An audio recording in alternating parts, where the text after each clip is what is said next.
Vote দিন, vote দিন, vote দিন, ভোট দিন।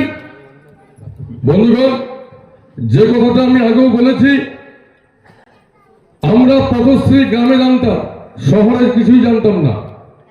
একমাত্র আমাদের বিধায়ক কৃষ্ণ কল্যাণী মহাশয়, উনি আমাদের পৌরসভায় বললেন, তোদের একটা ভালো খবর আছে, খবরটা এখন বলবো না, কিন্তু বুথ প্রতি 10 লক্ষ টাকা সেটা তো মমতা ব্যানার্জি উপরে ঘোষণা করে দিয়েছিল, সবাই জানে। কিন্তু বুথ প্রতি আমরা 10 লক্ষ টাকা করে পেয়েছি, 40 লক্ষ টাকার কাজ আমাদের কমপ্লিট হয়ে গেছে। তারপরে যে কি বাকি আছে, কি বৃত্তান্ত, সেটা কিন্তু আমাদের যিনি বিধায়ক আগামীতে হতে চলেছেন আমাদের বলছিল চুপচাপ করে, সন্দীপ দাকে, গোড়া দাকে, আমাদেরকে সবাইকে, যে একটা তোদের জন্য ভালো খবর আছে, খবরটা পরে দিব। তো একদিন কৃষ্ণ কল্যাণী মহাশয় আমাদের পৌরসভাতে আসলেন, এসে সমস্ত কোঅর্ডিনেটরের সাথে বসলেন, বললেন 10 লক্ষ যেমন মমতা ব্যানার্জি দিয়েছে, আমাকে অভিষেক ব্যানার্জি পার্সোনাল বলেছে রায়গঞ্জ শহরে পৌরসভার জন্য বুথ প্রতি 13 লক্ষ টাকা করে দেওয়া হবে। আমরা শুনে অবাক যে সত্যি সত্যি কি টাকাটা পাবো। আমরা হয়তো অতটা বিশ্বাস করতে পারিনি, কিন্তু আজকে প্রমাণিত, যার মাধ্যমে এই 13 লক্ষ টাকা করে বুথ প্রতি এসছে, তিনি আজকে আমাদের মধ্যে এখানে হাজির হয়েছে। আপনারা সবাই মিলে করতলে দিয়ে অভিনন্দন জানান, যার দৌলতে আজকে এই ওয়ার্ডে কাজ হয়েছে। তো 4টা বুথ, 114, 115, 116, 117, 13 লাখ করে হলে কত হয়? 4 তারিখ 52 লাখ। কিন্তু আপনারা শুনলে অবাক হবেন, যেহেতু উপনির্বাচনে আপনারা কৃষ্ণ কল্যাণী মহাশয়কে লিড দিয়েছিলেন, তার জন্য আমাদের এই ওয়ার্ডে 54 লক্ষ নয়, 93,47,600 টাকার কাজ দিয়েছেন। তাই আমরা কেন কৃষ্ণ কল্যাণীকে ভোট দিব না? তাই উনি কাজের মানুষ, উনার কিন্তু নেওয়ার কোনো স্বভাব নেই, সবাই জানে উনি দিতে পারে। আর অন্য অনেকেই আছে যারা দেওয়া নেওয়া দুটোই করে, কিন্তু ইনি হচ্ছে দেওয়ার হাত আছে। এমন কোনো ব্যক্তি নেই যে উনার কাছে গেছে কোনো সাহায্য পায়নি। তাই আপনাদের কাছে আমি কৃষ্ণ কল্যাণী মহাশয়কে সামনে রেখে বলছি, আপনারা যে ভোটে লিড দিয়েছিলেন তার ডবল ভোটে লিড দিন, যাতে আমরা কৃষ্ণ কল্যাণী মহাশয়ের কাছ থেকে আমাদের দাবি দেওয়া যা আছে আমরা সব যাতে আদায় করে আনতে পারি। আমি এবার দেরি করবো না, আমি মাইক্রোফোন তুলে দিচ্ছি আমাদের আগামী দিনে যিনি 23 এপ্রিল ভোটে 1 নম্বর বোতামে যাতে 4 নম্বর ওয়ার্ডে সমস্ত ভোট পড়ে, আর আমি 4 তারিখে গণনায় থেকে যাতে আমি রিঙ্কুদাকে দিয়ে আনন্দ করতে পারি, সেই আশাটা আপনাদের কাছে রাখছি। সেটা আমাদেরকে ফিরাবেন না। আমি মাইক্রোফোন আমাদের প্রিয় বিধায়ক কৃষ্ণ কল্যাণী মহাশয়কে তুলে দিচ্ছি। আমি আজকে আদেশ মাহাতোর নেতৃত্বে এই 4 নম্বর ওয়ার্ডে নির্বাচনী সভায় উপস্থিত হয়েছি। আমার সাথে উপস্থিত হয়েছেন রায়গঞ্জের প্রাক্তন উপপৌরপতি অরিন্দম সরকার মহাশয়, শিল্পী দাস রয়েছেন, ওনারা এখন 21 নম্বর ওয়ার্ডে চলে যাচ্ছেন, আর সন্দীপ দাও ছিলেন, পাপ্পু ভৌমিক রয়েছেন, পামিলাদি রয়েছেন, আর আপনারা যারা এই এলাকার সুনাগরিক বৃন্দ রয়েছেন, আমার হৃদয়ের অন্তরস্থল থেকে আপনাদের নমস্কার প্রণাম সহিত অনেক অনেক অভিনন্দন জ্ঞাপন করছি। আজকে আমি ঠিক সন্ধ্যে 5:30টার সময় জানতে পারলাম যে আমার বোতাম নাম্বারটা 1 নম্বর হয়েছে। তো আমি এখানে এসে এই 4 নম্বর ওয়ার্ডেই প্রথমবার 1 নম্বর বোতাম টিপে আপনারা ভোট দিবেন আমাকে, তার আবেদন আমি এই ওয়ার্ড থেকেই করব। দেখুন আমাদের সরকার কি করেছে সে সম্বন্ধে আমি বলবো, আর কেন্দ্র সরকার এর 100% রাজনীতিতে আমরা বঞ্চনার শিকার হচ্ছি, সেটাও আমি বলবো। আর ভারতবর্ষ মানে পরাধীনের দিকে এগিয়ে যাচ্ছে এই সরকারের জন্য, সেই কথাও বলবো। আর আমি এটা প্রমাণ করে যাব, আর প্রমাণ করার পর নিশ্চিত আপনাদের কাছে একটা প্রশ্ন করব। দেখুন আমাদের মানবিক মুখ্যমন্ত্রী মমতা বন্দ্যোপাধ্যায় পশ্চিমবঙ্গ জুড়ে উন্নয়নের বন্যা বইয়ে দিয়েছে। 30টা 100টা প্রকল্প দিয়েছেন, যেটাতে বাংলার জনগণ সরাসরি উপকৃত হচ্ছে। জন্ম হলে শিশু সাথী, মৃত্যু হলে সমব্যথী, আর তার মাঝখানে 98টা প্রকল্প। আমি যদি 100টা প্রকল্প সম্বন্ধে বলি অনেক সময় লাগবে। চট করে উদাহরণস্বরূপ আপনাদেরকে বলতে চাই, ধরুন একটা বাড়িতে 2জন ভাই আছে, আর তাদের 2জন অর্ধাঙ্গিনী আছেন, আর বাড়িতে বাবা মা আছে। তো 6 জন সদস্যর পরিবার, 3 জন পুরুষ, 3 জন মহিলা।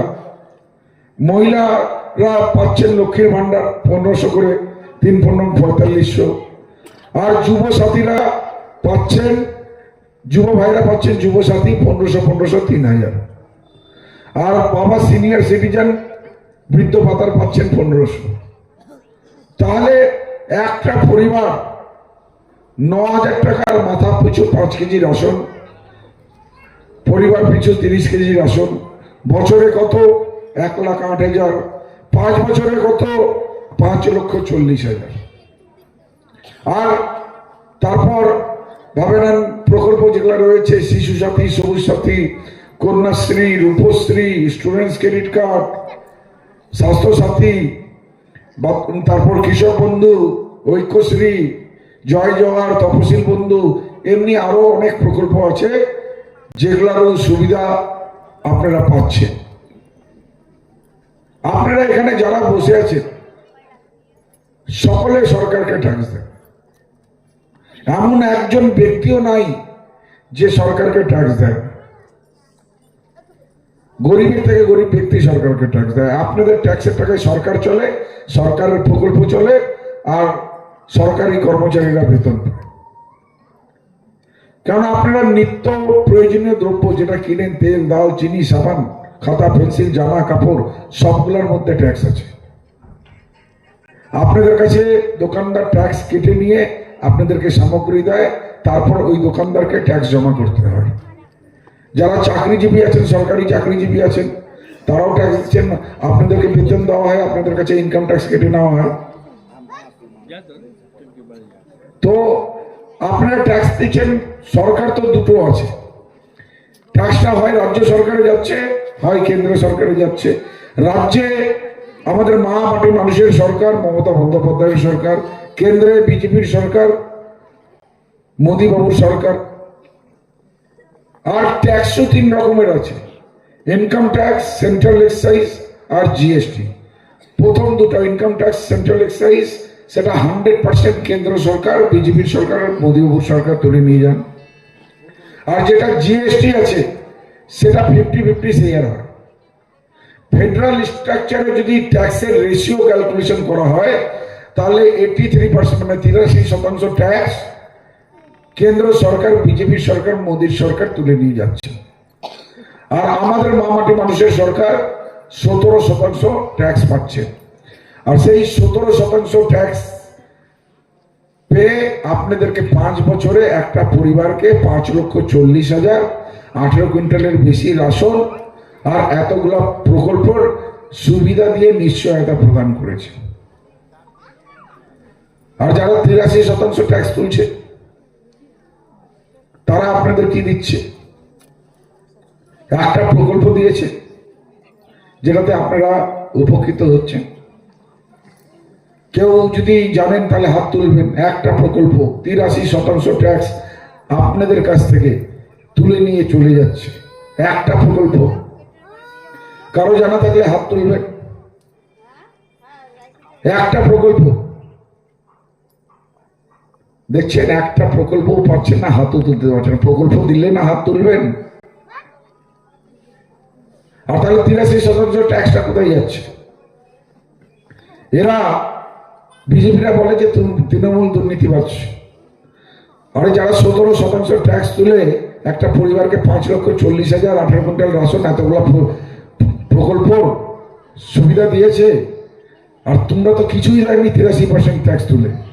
তাহলে প্রমাণ করলাম বিজেপির মতো দুর্নীতিবাজ সরকার কিংবা দল নেই। আর আমাকে কেউ যদি ভুল প্রমাণ করতে পারে, আমার মাইকের আওয়াজ যত দূর যাচ্ছে কৃষ্ণ কল্যাণী চ্যালেঞ্জ করছে, যদি ভুল প্রমাণ করে আমি এই মঞ্চ থেকে তাকে প্রণাম করে সেলাম করে বেরিয়ে চলে যাব, আমি ভোট আপিল করবো না। আমি যেগুলা দু তিনটা বলবো আর সেটা কৃষ্ণ কল্যাণীর চ্যালেঞ্জ থাকবে। আচ্ছা, এবার আসি হিন্দুত্ব নিয়ে। এরা বলে হিন্দুত্ব পরায়ণ। আমি বলবো এরা হিন্দুত্ব বিচারধারার বিপরীত মেরুকরণে চলে। কোন হিন্দুত্বের মনোভাব নাই, এটাও প্রমাণ করব। আচ্ছা বলুন তো, এরা হিন্দুত্ব নিয়ে উস্কানি দেয়, এদের কিছু আরএসএস এর বান্দা এখন আসবে ভোটের সময়, যখন ভোটের ডঙ্কা বাজে উড়ে গিয়ে জোরে আসে, আপনার উঠানের পিড়িতে আসে বলবে হিন্দুত্ব खतरा में है। एक्चुअली আসলে হিন্দুত্ব खतरा में नहीं, बीजेपी पार्टी खतरा में है। আর আপনারা বলুন, পশ্চিমবঙ্গে কোন হিন্দু ধর্মের মন্দির নির্মাণ করেছে এরা? একটা মন্দিরের নাম বলুন, একটা মন্দিরের নাম দিল, কেউ যদি জেনে থাকেন হাত তুলবেন। একটা মন্দিরের নাম। হিন্দুত্ব নিয়ে এত ঢোল পিটায়, পশ্চিমবঙ্গে একটা হিন্দুর মন্দির তো নির্মাণ করতে পারতো। আমরা তো ধর্মের ঢোল পিটাই না, এবার মন্দির বলি কে বানায়? আপনারা যান দীঘাতে জগন্নাথ ধাম 250 কোটি টাকা দিয়ে মামাটি মানুষের সরকার মানবিক মুখ্যমন্ত্রী মমতা বন্দ্যোপাধ্যায় করেছে। আপনারা যান তারাপীঠে মন্দির সংস্কার করে ভব্য মন্দির তৈরি করেছে। আপনারা যান দক্ষিণেশ্বরে, আপনারা যান কালীঘাটে স্কাই ওয়াক করে দিয়েছেন। আর কিছুদিন আগে শিলিগুড়িতে মহাকাল মন্দিরের সূচনা হয়েছে, দুর্গা আঙ্গনের সূচনা হয়েছে। আপনারা মায়াপুরে চলে যান, সরকারি জমি দিয়ে এশিয়ার সর্ববৃহৎ রাধা গোবিন্দর মন্দির হচ্ছে।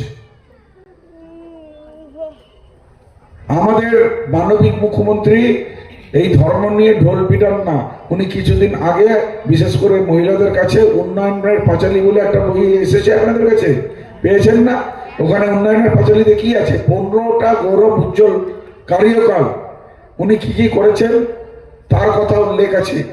উনি কি কি প্রকল্প চালু করেছেন তার কথা উল্লেখ আছে। আমরা উন্নয়নের সংলাপও আপনাদেরকে বলেছি। আমাদের মুখ্যমন্ত্রী বলে ধর্ম যার যার উৎসব সবার। আমরা কর্মর ভিত্তিতে মানুষের কাছে ভোট চাই।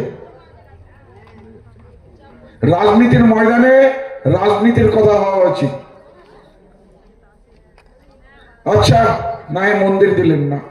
আমাদের পশ্চিম বাংলায় কেউ দুর্গা পূজা করে, কেউ কালী পূজা করে, কেউ ছট পূজা করে, কেউ বাসন্তী পূজা করে, কেউ জগদ্ধাত্রী পূজা করে, কেউ বা গণেশ উৎসব করে। বিজেপির সরকার একটা কোনো পূজা কমিটিকে 1 টাকার অনুদান দিয়েছে? বলতে পারলে হাত তুলুন, বলতে পারলে হাত তুলুন। একটা পূজা কমিটিকে কোনো 1 টাকার অনুদান দিয়েছে? যেমন কোনো প্রকল্প দেয়নি, যেমন কোনো মন্দিরের নির্মাণ করেনি, তেমন কোনো পুজো কমিটিকেও এরা কিছু দেয়নি। আমাদের সরকার দিয়েছে।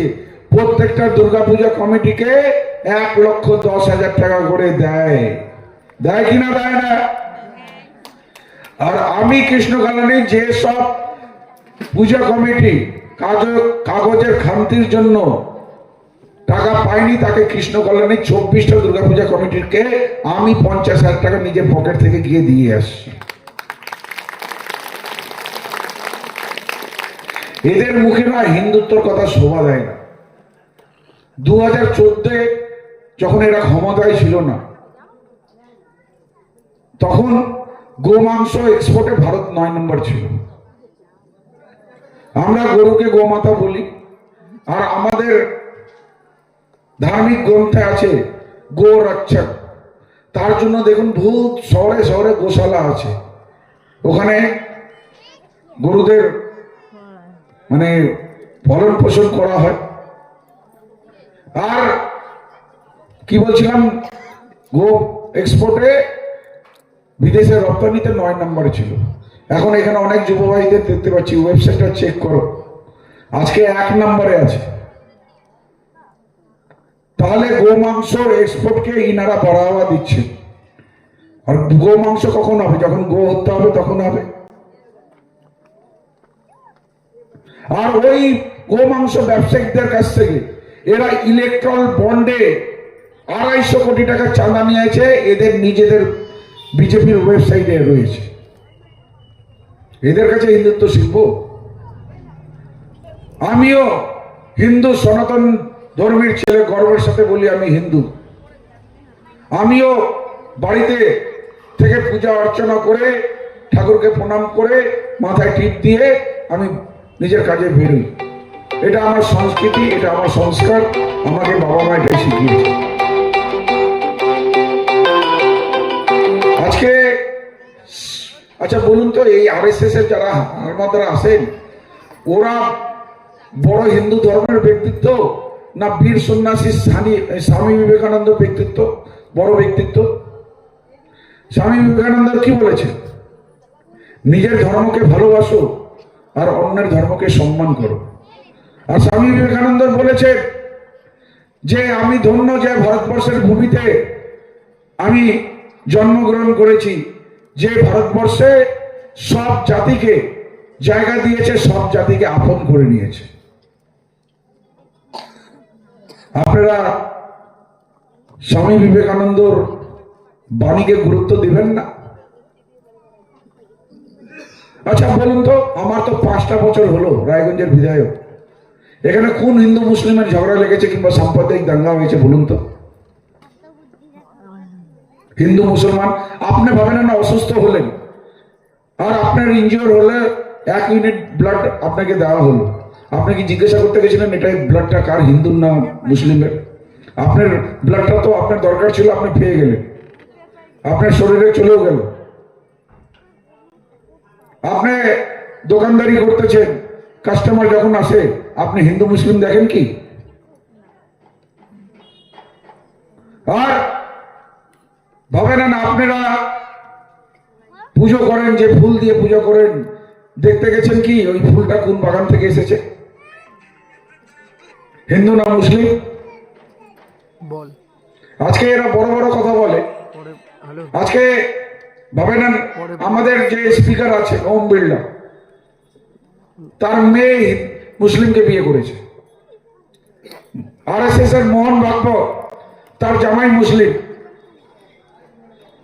লালকৃষ্ণ আদবানি, তার নাতনি মুসলিমকে বিয়ে করেছে।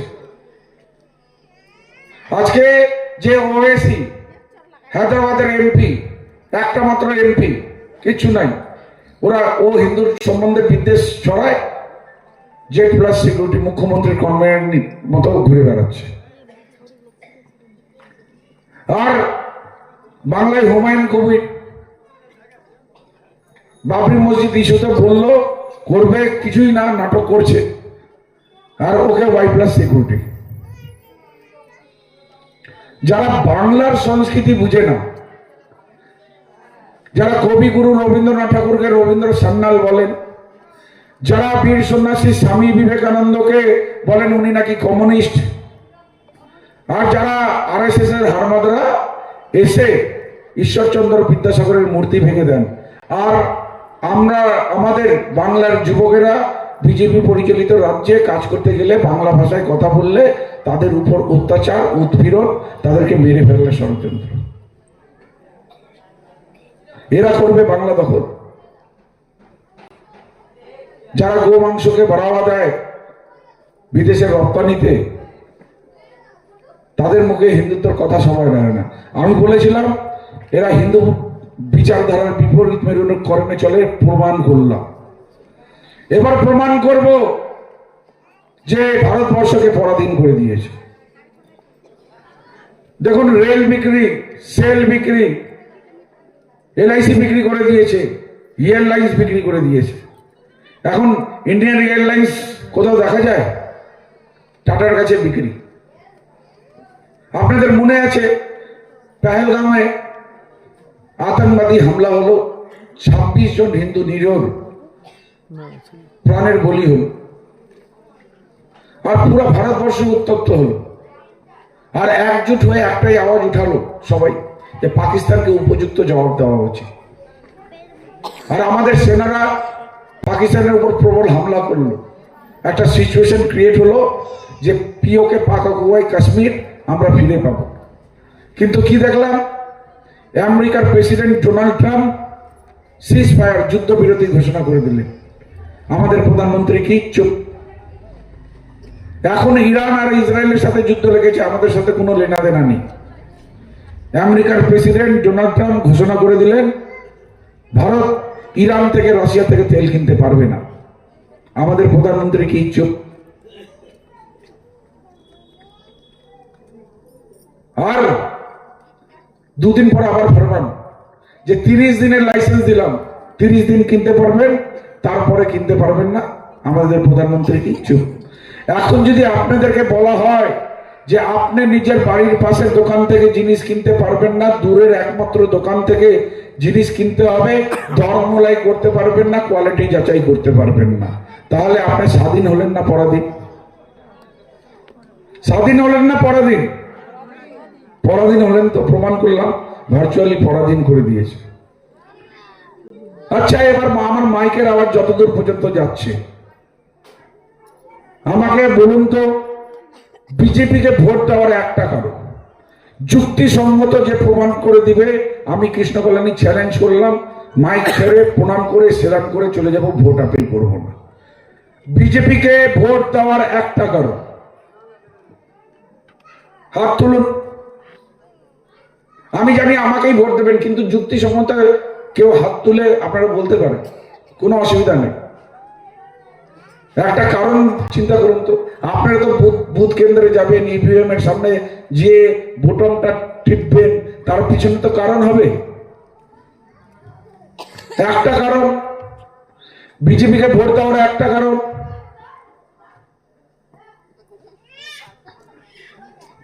আর এখানে যারা আমার মাইকের আওয়াজ দূর দূর পর্যন্ত শুনছেন, আপনাদেরকে চ্যালেঞ্জ করে বললাম 5 মিনিট বক্তব্য রাখতে হবে, তৃণমূলকে গালিগালাজ দেওয়া যাবে না। বিজেপি উপলব্ধি সম্বন্ধে বলবেন, 5টা মিনিট বলে দেখান। যতই বড় রাজনীতিবিদ, আমি বললাম 5 মিনিট বলতে পারবেন না।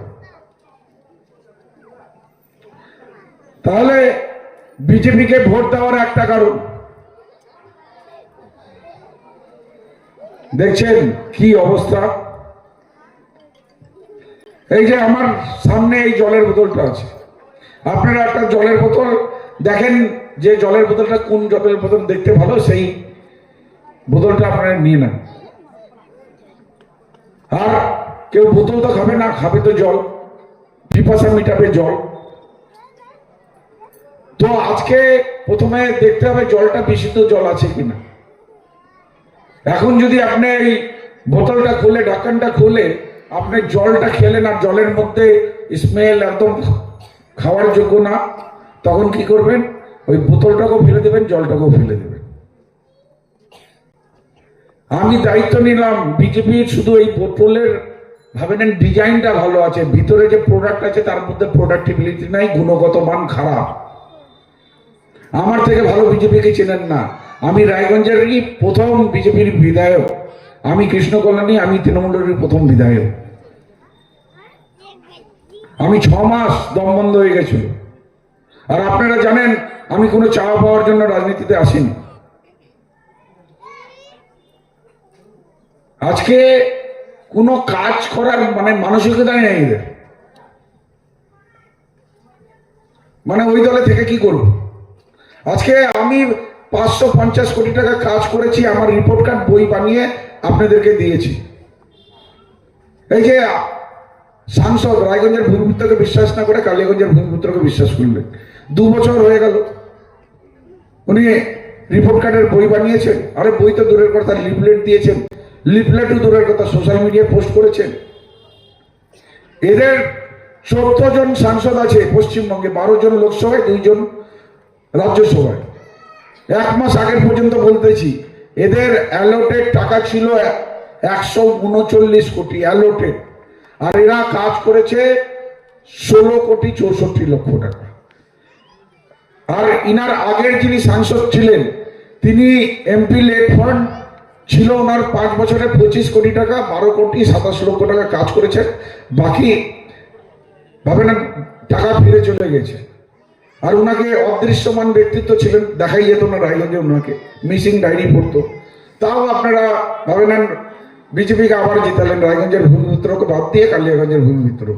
তো উনার রিপোর্ট কার্ড বলি, উনার অ্যালটেড টাকা হচ্ছে 9 কোটি 80 লক্ষ টাকা, আর ওয়ার্ক অর্ডার ইস্যু হয়েছে 0,0,0,0,0। আচ্ছা, আপনারা একটা কথা বলুন, আপনাদের বাড়ির বাচ্চাদের কাছে কি প্রত্যাশা করেন? আপনারা তো এটাই প্রত্যাশা করেন সে যাতে পড়াশোনা করে আগামী দিনে যাতে নিজেকে প্রতিষ্ঠিত করতে পারে, তার ভবিষ্যৎ যাতে উজ্জ্বলময় হয়, তাই তো?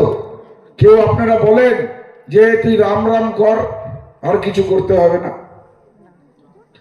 রাম রাম করলে আধ্যাত্মিক তৃপ্তি পেতে পারে, কিন্তু ডিগ্রি তো পাবে না। সেটা তো ডিগ্রি তো পড়াশোনা করেই পাইতে হবে, পেটে বিদ্যা অর্জন করেই পাইতে হবে। তো ওদেরকে আপনি বলছেন কর্ম করতে, আর যে কর্ম করতেছে তাকে আপনারা না দেখে রাম রাম নামে আপনারা নিজের কর্মটাকে করছেন না, ভোটটা দিয়ে দিচ্ছেন রামে। আজকে ওরা বলছে জয় শ্রীরাম। আমাকে বলুন তো, জয় শ্রীরাম মনে হচ্ছে ওদের একদম পৈতৃক সম্পত্তি। আজকে প্রভু রামচন্দ্রের জন্ম আগে হয়েছিল না বিজেপির জন্ম আগে হয়েছিল?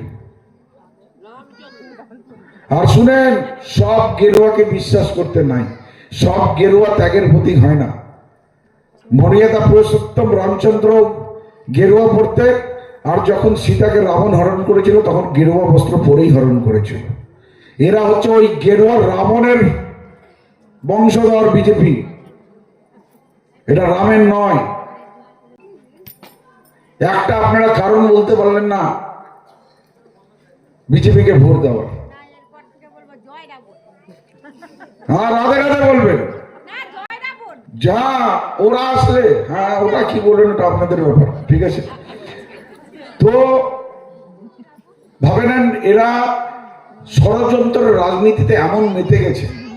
জানেন 2021-এ যখন মমতা বন্দ্যোপাধ্যায় নির্বাচনী প্রচার করতেছিলেন, তিনি তখন বলেছিলেন উনি যদি তৃতীয়বার ক্ষমতায় আসেন তাহলে লক্ষ্মীর ভান্ডার চালু করবেন, 500 টাকা করে 1000 টাকা করে দেবেন। তো উনি তৃতীয়বারের জন্য মুখ্যমন্ত্রী নির্বাচিত হলেন, আর কয়েকদিনের মধ্যে লক্ষ্মীর ভান্ডার চালু করে দিলেন।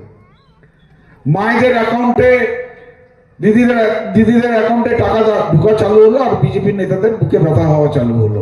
তখন 18 জন সাংসদ ছিল, দল ভেঙে তারা দিল্লি গেলেন, আর দিল্লি ওনাদের আকাদের বললেন পশ্চিম বাংলায় মমতা বন্দ্যোপাধ্যায় লক্ষ্মীর ভান্ডার চালু করে দিয়েছে, মাদের দিদিদের অ্যাকাউন্টে টাকা ঢুকা চালু করে দিয়েছে, আমরা আর রাজনীতি করতে পারবো না, কারণ আমাদের দিদিদের হৃদয়ে এখন উনি বিরাজ করছেন। তখন ওনাদের আকা জিজ্ঞাসা করলো কি করতে হবে, বলে আপনারা সব প্রকল্প টাকা পয়সা যেটা আছে বন্ধ করে দেন। ওদের আকারা বললো ঠিক আছে। তো 2021-এর পর থেকে 2021-এ আমাদের পশ্চিমবঙ্গ সরকারের বকেয়া ছিল 45,000 কোটি টাকা। আজকে ওই ষড়যন্ত্র শোধ প্রতিশোধের রাজনীতি করতে গিয়ে আজকে জমতে জমতে সেটা 2 লক্ষ কোটি টাকা হয়ে গেছে। কিন্তু তাও পারলেন কি লক্ষ্মীর ভান্ডার বন্ধ করতে?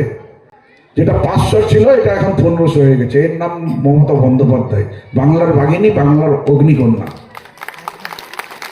আর উনি জানেন যুবসাথী কেন চালু করেছে? তার পিছনে চিন্তাধারা কি? তার পিছনে চিন্তাধারা এই যে অনেক যুবকেরা ইন্টারভিউ কল আসে, হয়তো কলকাতায় আসছে, কারো শিলিগুড়িতে আসছে, অনেকে ইন্টারভিউ অ্যাটেন্ড করতে পারে না, কেন পকেটে টাকা থাকে না। আর এই 1500 টাকা করে মাসে ঢুকলে পরে ভাবে নেন 2-3 মাস যদি ঢুকে জমা করে তাহলে সে কলকাতাও যাইতে পারবে, ট্রেনের টিকিট কেটে, আর ইন্টারভিউ দিয়ে খেয়ে দিয়ে আবার ফিরত আসতে পারবে। সেই ইন্টারভিউ যদি না দেয় চাকরি কোথা থেকে পাবে? তো ইন্টারভিউ দেওয়ার আর ছোট ছোট ওদের খরচা যাতে ওদের হাত থেকে বেরিয়ে যায়, তার বিচারধারা এটা।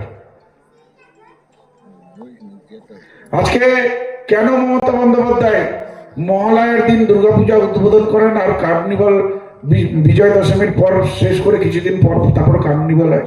তার পিছনে কারণ আপনারা জানবেন না? কি হতো আগে? ষষ্ঠীতে মায়ের আগমন, সপ্তমী, অষ্টমী, নবমী, দশমীতে পূজা সমাপন, 3 দিন 4 দিন। এখন মহালয়ার উদ্বোধন হচ্ছে, বিজয় দশমীর বেশ কিছুদিন পর কার্নিভ্যাল, সুসজ্জিত কার্নিভ্যাল হয়ে শেষ হচ্ছে আজকে। তখন আপনারা দুর্গাপূজা 20 থেকে 22 দিন আনন্দ করছেন। আগে যেটা 3 থেকে 4 দিন হতো, আপনি তো 22 দিন আনন্দ করছেন, কিন্তু 22 দিন ওই ঠেলাওয়ালা, ওই দোকানদারেরও রোজগার হচ্ছে। আগে যেটা 4 দিনে দোকান গুটিয়ে যেত, সেটা এখন 20 দিন 22 দিন অব্দি খোলা থাকে। তার চিন্তাধারা আপনারা দেখুন। আজকে মমতাদির বিকল্প আছে? আজকে বলুন তো, কে হবে ওদের মুখ্যমন্ত্রী? তাল নাই, তলোয়ার নাই, যুদ্ধে নেমে গেছে, আমি হচ্ছে বাহাদুর সিং। কে হবে? শুভেন্দু অধিকারী। ওকে বানাবেন যে 2017-তে আমাদের রায়গঞ্জের লুটপাটের রাজনীতি করে গিয়ে চলে গেল, আজকে বিজেপিতে চলে গেল, তোর ওয়াশিং মেশিনে মানে পরিষ্কার হয়ে গেল। ওই দিনটা ভুলে গেলেন? আমি কৃষ্ণ কল্যাণী 2021-এর পর থেকে এসেছি, কোনো লুটপাটের রাজনীতি করতে দিইনি। আর এখানে অনেক দাদা মস্তান ছিল, সবাইকে ঠান্ডা করে দিয়েছি। আগে রায়গঞ্জে কি হতো এখন আপনারা দেখুন। আমি কাউকে ছুটানোর জন্য ফোন করি না। আমার কাছে মায়েরা দিদিরা যখন আসে যে পাতার উৎপাত চলছে, নেশার উৎপাত আছে, তখন ফোনটা করি, মোবাইল পাঠাই আর অ্যারেস্ট করাই। আগে দোকানদারকে লিখে দিয়ে স্লিপ বুকের মধ্যে ছুঁড়ে ফেলে দিয়ে যেত, টাকাটা ক্লাবে পৌঁছে দেবেন। এই ছিল রেওয়াজ রায়গঞ্জের। এখন দোকানদার তয় করতেছে কোন ক্লাবকে কত টাকা দিবে। যে ক্লাব আজকাল 9টার মধ্যে বন্ধ হয়ে যায়, যে দাগি ক্লাবগুলো রয়েছে, কিছু ক্লাব তো সিলও করিয়ে দিয়েছিলাম। আচ্ছা আপনারা বলুন তো, যে বিজেপির ক্যান্ডিডেট দাঁড়িয়েছে, আপনাদের বাড়ির ছেলে কিংবা মেয়েকে বিদ্যাচক্র, কর্নেশন কিংবা গার্লস স্কুলে ভর্তি করতে হবে, সে কি পারবে? আজকে বলুন তো, আপনি হাসপাতালে ভর্তি হয়েছেন, সে কি সিসিইউ বেড আদায় করে নিয়ে আসতে পারবে? পিজিতে অ্যাডমিশন করাতে পারবে? আপনাদের পাড়ার মধ্যে পুলিশ ভুলবশত কোনো নির্দোষ ছেলেকে উঠিয়ে নিয়ে গেল, তাকে ছাড়াতে পারবে?